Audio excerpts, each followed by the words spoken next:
Hello and welcome to Morning Fuel. I'm your host, John Bundy, and you are here because you believe in the power of the spoken word and its ability to change lives, and that by sharing our stories, we can help others to overcome challenges that they cannot overcome on their own. Whether it's a victory you need to win in business or in your own personal life, you understand that answers can be found in listening to others who are willing to share their stories, knowing that their story ultimately doesn't belong to them. All right, today's guests are a remarkable husband and wife team who are the brains behind Gather, a groundbreaking co-working community. As consultants specializing in smaller organizations and weekly contributors to Entrepreneurial.com, they've become pillars in the entrepreneurial world, revolutionizing the co-working space, providing over 2,700 members across 7 locations with more than just office space. They offer a community where businesses flourish. Gather's all-inclusive membership provide access to a wide range of amenities, from fully furnished private offices and conference rooms to wellness rooms and podcast studios, catering to every need of today's entrepreneurs. Beyond their physical spaces, their consultancy work extends their impact, offering personalized strategies to help businesses grow and succeed. Their commitment to building caring communities and fostering business growth shines through their writing, speeches, and vibrant Gather ecosystem. Let's discover insights and the passion that drives them to empower entrepreneurs and small businesses everywhere. Please help me in welcoming to the Morning Fuel podcast family, founders and owners of Gather Workspaces, Polly and Doug White. Welcome to the show. Thank you very much for having us. Yes, thank you. Although now we got a lot to live up to after that introduction. Yes. Yeah. Okay. All right. This is how we see you, though, and we wonder sometimes, wow, how do they do all that they do and still have smiles on their faces? So let's talk about that a little bit. The passion behind starting Gather, because I really only know you from Gather, but I know you do other things as I'm reading your bio. But let's start there. When did that start? When did the thought of doing that start? Well, it's kind of interesting. We purchased an office building in downtown Richmond with 3 other partners, and we had an empty floor. Yes, the building was 21,000 square feet, 3 floors, 7,000 square feet each floor plate. One of our partners wanted to put his business on the top. The other one wanted to take most of the basement. So that left the main floor with nothing in it. And we didn't know what we were going to do with this, you know. Our thought was just, well, I guess we'll rent it out as office space.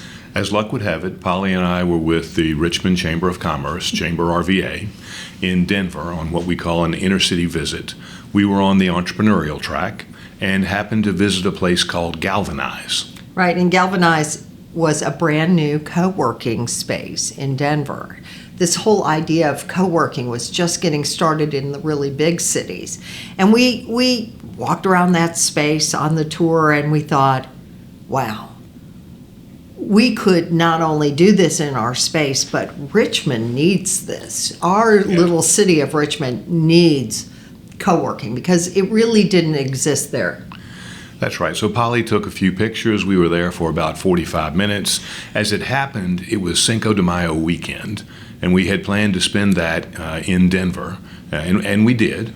Right. We were planning on seeing the city. What we ended up doing was sitting in Mexican restaurants on Cinco de Mayo weekend, writing the business plan for Gather on the back of bar napkins. We had a couple of margaritas along the way too. I have to tell you.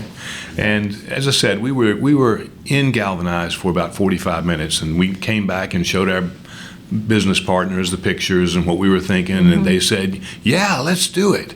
And Polly says, "You know, I said, well, you know, we really do need to."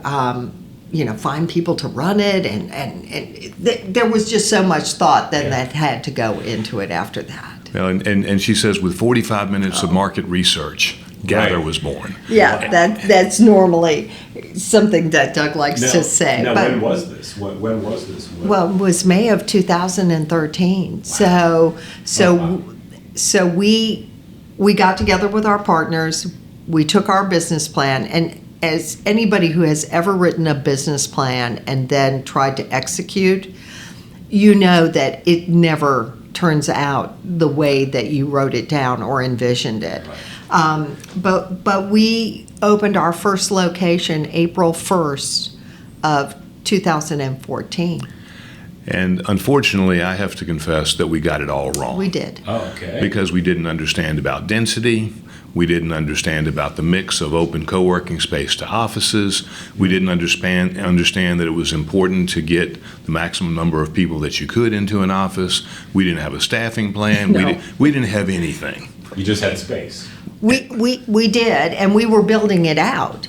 And unfortunately, we built it out with using historic tax credits, which also means that you're not allowed to make any changes to that space for 5 years. Oh. So we had a bad design from a profit and loss perspective, and we couldn't change it. Our goal had been to get that first location to profitability and then roll it out to other locations around the city. Well, we got it to what I describe as sort of, kind of, almost not quite break even. Yeah.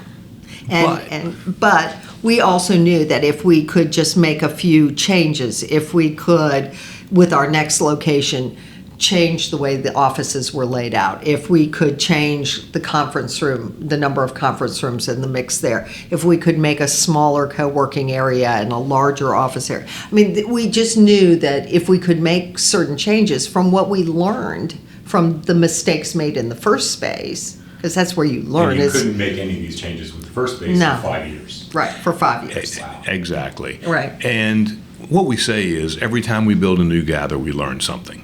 Now, we learn less and less. We learned a tremendous amount between 1 and 2. We'll learn much less between space number 7 and 8. Yeah. Right. But I'll give you an example. One of the tiny little things we learned.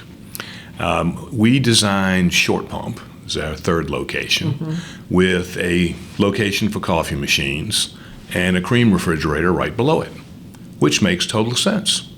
Until you realize that if there's a line of people waiting for coffee and somebody gets coffee, now they got to stand in front of the coffee machine while they get the cream out and pour it in their coffee while everybody else It's the waits. little things, isn't it? Right. Better offset the cream refrigerator by 3 feet so that the person who just got his coffee can move, and now the next person in line can get hers. Gotcha. Right. It is, where the shelving is, where the coffee cups are, how many conference rooms of what size do you need? Oh, we learned a lot about the construction also, about how to mitigate noise between offices so that so you don't hear the person who's in the office next door speaking, which happens in most commercial office spaces, but it doesn't happen in Gather because we know what to do with the air conditioning ductwork Okay. to make sure that that doesn't happen. So you learn a lot along the way. While you're dreaming and planning and putting these together and refitting and moving and learning all these things, you're also running other businesses at the same time. Yes, back then we also had Whitestone Partners, which we were doing consulting work, because when you start a business like Gather, it's not large enough, especially when you're one of a group of partners. It's not going to be able to pay your mortgage. Right. It's growing. And so for a long time, Doug and I were small business consultants and spent a lot of our time writing and speaking and working with smaller organizations. Now, I still teach an occasional class, and we will always meet with any of our members and spend an hour with them, but we don't charge our members for consulting. That's beautiful. Well, we say we don't do consulting anymore, but we do have coffee with friends. Yes. Great. And so I run into people at networking events, small business people, and I often get asked about, do I mentor businesses and so on, and I say I don't do that formally, but I will give anybody an hour of my time. Just contact me and we'll get it on the calendar, and I give free consulting. Right. So that's your labor of love. When I think Yes. about what I do at the podcast, we were asked a question this morning at a networking group, and that was it was an uncomfortable question. It was the question, what good things have you done recently? Kind of what philanthropy have you done, or what okay. kind of charity have you done recently? And you guys like, I don't really want to talk about that. But immediately I thought, wait a minute. I've done over 100 interviews with 100 different business owners, and I do my podcast for free. That's, I guess, kind of a good work, and I love it, and I would do it if it paid the bills. That'd be the only thing that I would do, and I would do more. Yeah. You know, so Understand completely. yeah, so that's great. So you have that thing that you love to do that Yes. you give away, but then you've got this beast of a business now, multiple heads now, and a new one getting ready to be born. Well, it's too early to tell. Okay. So we're at what's called the test fit stage. That's when you give the floor plan to the architect and say, okay, this is the number of one-person offices I want, this is the number of two-person offices, and so on and so forth. He puts together the best he can. That enables us to then go and decide what we charge for each space, and if we were 70% occupied, what would revenue be, do our plans. And Right. the big questions at this go-round is that the world has changed Yes. since COVID. So commercial construction costs are dramatically larger than they used to be. Interest rates are higher. Interest rates are higher. We may, if we're going into existing space, be able to get a little bit better deal on rent because there's a glut of office space. So we'll have to see how all these things play together. I build a big spreadsheet that models things out for 10 years, and then I look at the net present values and decide whether it's going to be a good deal for us. Okay, I'm seeing two halves to one, relationship here, and my wife owns Morningfield Podcast, Okay. and I'm the talent. Okay. So she has the things she does, and I have the thing. And if I step over into what she's doing, I mess it up, and vice versa. What are the roles here? I hear about spreadsheets, and I hear about numbers and all that stuff. So Yes, my husband's a bit of a geek, and I love him for and it. you're the artist.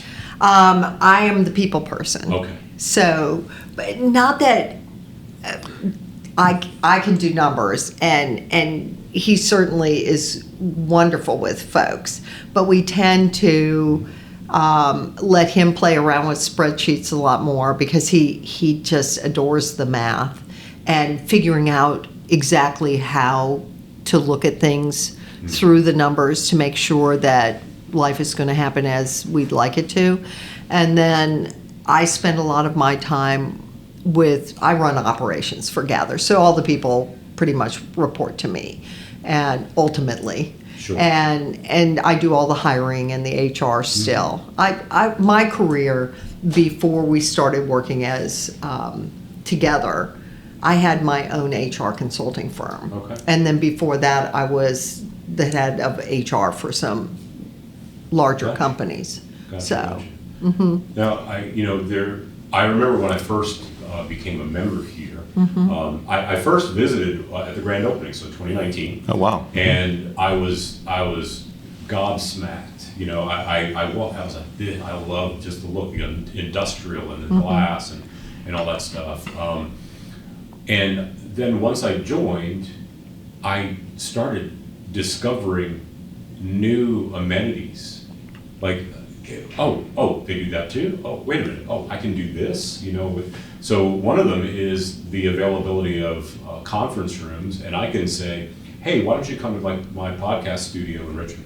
And then I can go to the Gather and do an interview there, walk in there like I own the place and, Yes. and do a podcast interview. And everyone is always, the first word out of their mouth when they enter any of the spaces I've been is, wow. That's wonderful to Wow. hear. Yeah, one of the things that we offer is, as you have discovered, is complete reciprocity. So if you're a member of any Gather, you can use conference room space, you can sit in the open co-working space at any Gather that we have. yes, because you actually can walk in like you own the Like a place. boss. Yes, and our community managers may say hello to you in a more leading way if they don't recognize you because they know all their members at their location. Right. But if you say, oh, I have my membership at Newport News, they're going to go, great. By the way, I will answer an unasked question, which is our competitive advantage is really our community managers.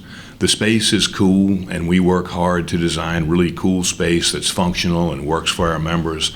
But quite frankly, somebody else could hire our architects, and somebody else could hire our interior designers. What they can't do is find the fantastic community managers that we have, because my wife is expert at that. Well, it's the culture building. It is. Right? It is. You get to design that. Yes, and we really do that through our community managers. We talk about Gather not being a real estate business, and I think that many co-working companies feel that they're in the real estate business. They're selling space, selling office space. At Gather, we consider ourselves a hospitality company. We are a high-touch company, so we're going to get to know you. That is the job of our community managers.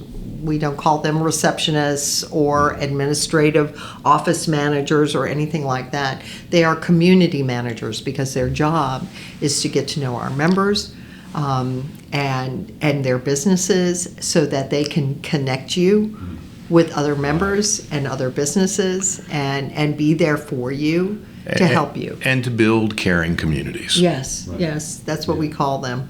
Yeah, excellent. So you've had some challenges along the way. And I could think of a few. I don't want to name them, but what we like to do at this part of the interview is talk about what I like to call the what the fail moments, the WTF moments. So an ultimate face plant that could have taken you out, or a challenge that was really difficult that had but then ultimately taught lessons. Could you think of one or two that you could share with us? Well, the one very obvious one is COVID. Yes. At the time that COVID hit, which was mid-March of 2020, we had, We had just opened 3 locations in 19. The one we're sitting in right now had only been open for 6 months. and we had 2 other locations that we had signed leases on. We were just beginning, we hadn't begun construction on either of them. I guess maybe one of them we'd begun construction Right. a week earlier. Yes. But we had no choice but to build them out because we had to start paying rent. Right.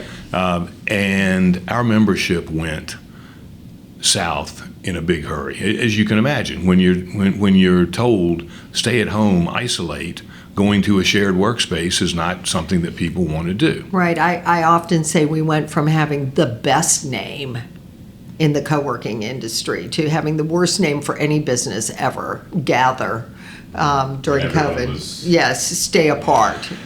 But let me tell you some things that happened. Yeah. So the average co-working business across the country lost about 50% of their revenue. We lost 16%. Wow. And the reason is largely this woman. We had people come to us and say, my business doesn't exist anymore.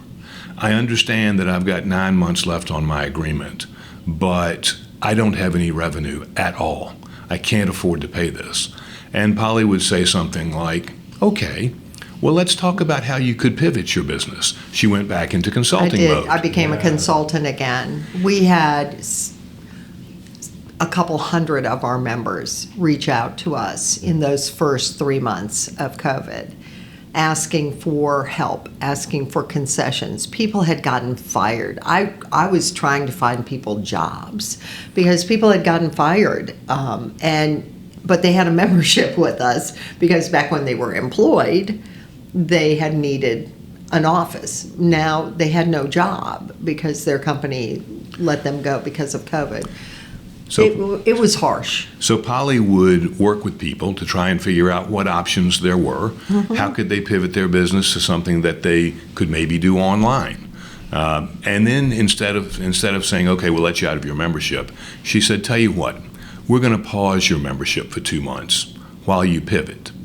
And let's get together 2 months from now, and if you've developed a revenue stream, we can pick up your membership, and we'll take those 2 months and put them on the end. And by the way, you can continue to work in your office in the meantime because it's not like we will sell it to anybody else. So all of that extra work that Polly did trying to help our members figure out what they could do is what allowed us to lose so dramatically much less revenue than our competitors in this industry. I can imagine that the real estate focused workspaces didn't do anything like that. No. I was talking to one of our Virginia Beach members yesterday, a guy named Lee, who told me that we hadn't opened our space in Norfolk or in Virginia Beach at the time he needed space. So he had gone to look at our Norfolk space and a competitor that's in Norfolk. And he said they talked me into coming in with them. And then COVID happened. And he said, they were not like you guys at all. We kept all of our spaces open during COVID. We didn't lay off any of our employees. We made that decision to keep everybody fully employed 40 hours a week, even though in a lot of cases both those community managers might be serving one or two people that were actually in our space that day, but they were there and we were going to pay them. Now, we did make good use of time. So, we said, okay, so now we've got our community managers sitting around. There were 10 of them at the time, and there became 14 over the course of COVID.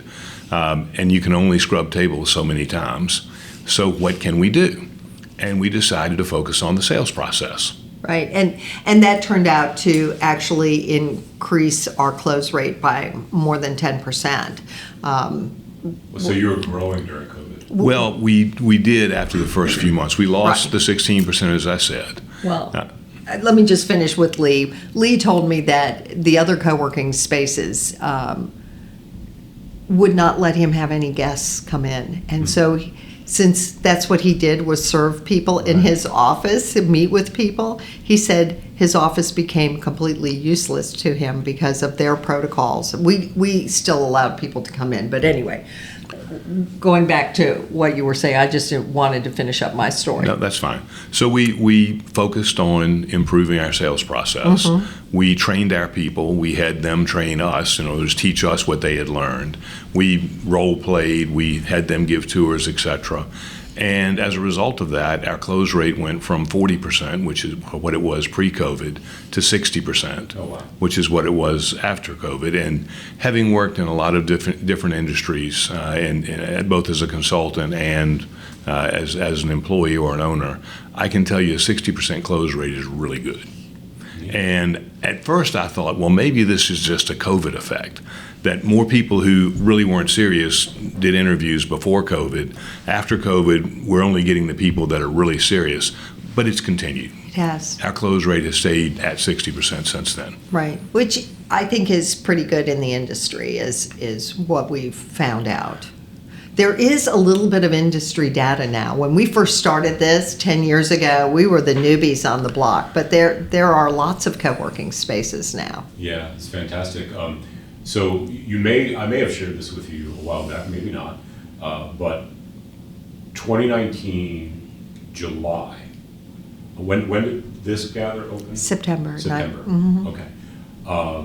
In the summer, I was given permission to use a space in Williamsburg, and after visiting Gather here, I realized that's what I wanted it to look like. So I began. It was the Wells Fargo building, 3rd floor near Monticello. I was given that space to use, and I gutted the whole thing. I opened it up, made it, a lot of co-working space. We were getting ready to put the offices in, and the relationship with me and the landlord went south. Oh dear. And we were about ready to put in $30,000 more worth to build out the offices. And I was doing the work myself. I was doing the tear out physically, and I was going in there doing, redoing the floors and all that kind of stuff. And so that relationship dissolved before COVID. But if we had put $30,000 more into it, and COVID would have taken us out, there's no way we could have done anything with it. But the inspiration for that was Gather and my love of co-working. I just saw myself as a community manager. Well, if you ever are looking for a job, John, you can come and see me about that. Yeah. But no, I'll be an ambassador. There you go. You already are for us when we appreciate it. No, we have learned a lot of things along the way. While we were growing during that time and trying to hang on to our members and keep our employees and train people and do all of those kinds of things, we were having to open these 2 new spaces, Virginia Beach and Midlothian, during COVID. And because we were bringing these on and because of rent being added, we were underwater for a while. And you talk about fails, you know. Our revenue was growing, but our costs were also growing because we were having to start paying rent at various spaces. And for about 2 years, 2 years. we were cash flow negative. And, you know, the thing about a business that's cash flow negative is it can't survive very long unless somebody is going to put money into the business. Right. And so we put a lot of our, we invested in Gather, and because we believed in this company. And so we did put money in. We also were looking any place else we could find somebody who wanted to invest in Gather. But the long and the short of it is we felt God leading us Yeah. to invest our savings to save this company. I will tell you that I did the calculations probably in June or July of 2020, looking at, I could project what costs were going to be and knew how they'd be going up, and I knew what revenue had to grow in order for us to get revenue above costs before we ran out of money. And I didn't show that to anybody He didn't share it with me. That's dreadful information. because most people would have looked at it and said, this can't possibly happen. I will tell you about one little miracle. Which one do you want to talk I about? know, There were which so one? many. The 2021. Oh, just the number of Yep. seats. So he didn't share with me how fast we had to grow, and of course I'm in charge of sales for the company because the people report to me. Douglas does other things. Thank goodness he didn't share with me how many seats we had to close that year. But at the end of the year, we did the calculation. He had put down that we needed to close 50 seats each month. And that is what we had been praying for. Right. So if you take that, of course, it's 600 seats at the end of the year. Yeah. That's a lot of net new seats, Yes. too. So a lot of new members coming in, and every month you lose a few members that have something else going on, and they're moving on to bigger and better things, hopefully. So we always look at net new seats. So not how many, you might close 80 in the month and then lose 30. Right, I got you. Okay. But at the end of the year, Douglas did the calculation of how many seats we had closed. We closed exactly 600 net new seats, not 599, not 605. We closed exactly Wow. 600 net new seats. I love how God does that. You Yes. you ever go, I wish we had prayed for more. Indeed. Great. Well, so how many locations and where are these locations right now, currently? So we have 7 locations. We've got 4 in Richmond. So there's one in downtown Richmond. We call that Arts District. There's one in Scott's Addition. Which is the trendy kind of industrial, everything's been converted to apartments and breweries, Okay. There's one in Short Pump.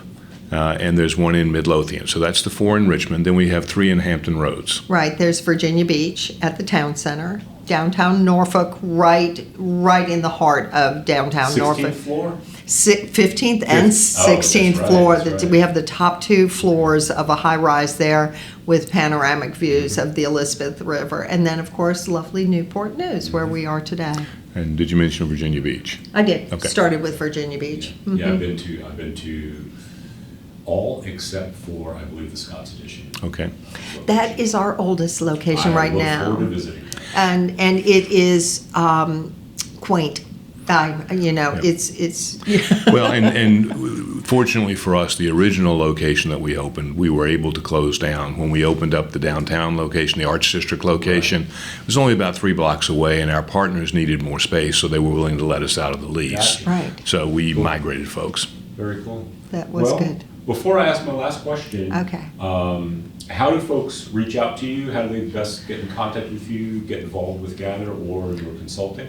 So our website is workatgather.com. So that's WORKAT Gather, work@gather.com. They can always go find information about Gather in each of our locations there and contact community managers. If they want to get in touch with us personally, I'm on LinkedIn. I'm not hard to find, Polly White, and my contact information is listed there, so I don't hide it.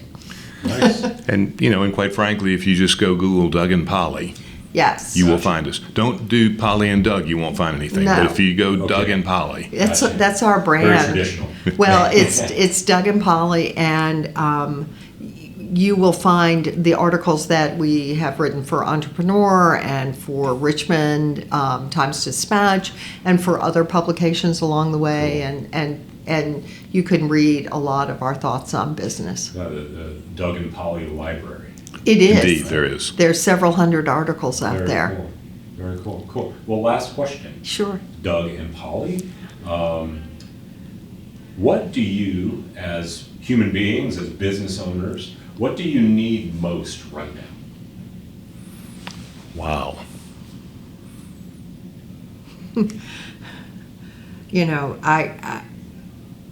I'm sure there's a lot of practical answers to this. I want the one you giggled about. The first thing that came to my mind was I need the grace to be able to get through and the wisdom that we pray for, that helps us to make the right decisions, because there's always so many decisions. I mean, we're older, we have a lot of experience, but we've learned over the last several years not to lean on our own understanding. Right. Yeah. And indeed, I'll follow on to what she said and say we're learning how to let things go. Yes. Which is interesting, since our book is titled "Let Go to Grow," but that's not the sense in which I'm talking about that. We're talking about letting go of things and giving them to God and say, "You handle it." Now, that doesn't mean when you let go of something that you no longer have to do any work. Right. You still we have the story about Jairus. who came to Jesus. He was a leader in the synagogue, came to Jesus and said, "My daughter is on her deathbed. Please come save her." And Jesus said he would, but he got delayed. And while they were on the way, a servant came and said, "Don't bother the master, your daughter's died." Right. And so, but of course, Jesus says she's only sleeping. He goes there, he raises her. But the last line of that story is, give her something to eat. So you ask yourself the question, Jesus just raised this girl from the dead. Could he not have raised her from the dead with a full stomach? Yeah. And the answer is, of course he could. But her parents could do that. So they had to do what they could do. So what we call that feed the kid. Right. So yes, you have to give things over to God, but you still got to feed the kids. You got to do what you can do. Right. And so striking that balance and understanding, and as Polly said, having the wisdom to know when, okay, we've been trying to go in this direction, but that seems not to be where God wants us, we're going to have to veer off. Right. Is what we're praying for. Yeah. Wonderful. So you said it was a spirit-led conversation. Yeah. Okay, good. Yeah. Yeah. Yeah. So wonderful. Yeah. I got my orders this morning, so I love it, and I love the adventure. Yes. I feel like a 5-year-old in a 52-year-old body sometimes, and I have to contain myself sometimes because I look like a crazy man. But sometimes I just let it out. Wonderful. Thank you so much for Absolutely. sharing your story, and I look forward to hearing the comments and getting folks involved. Thank you for the opportunity to share. Absolutely. Welcome. Awesome. Very cool. Yeah. Neat.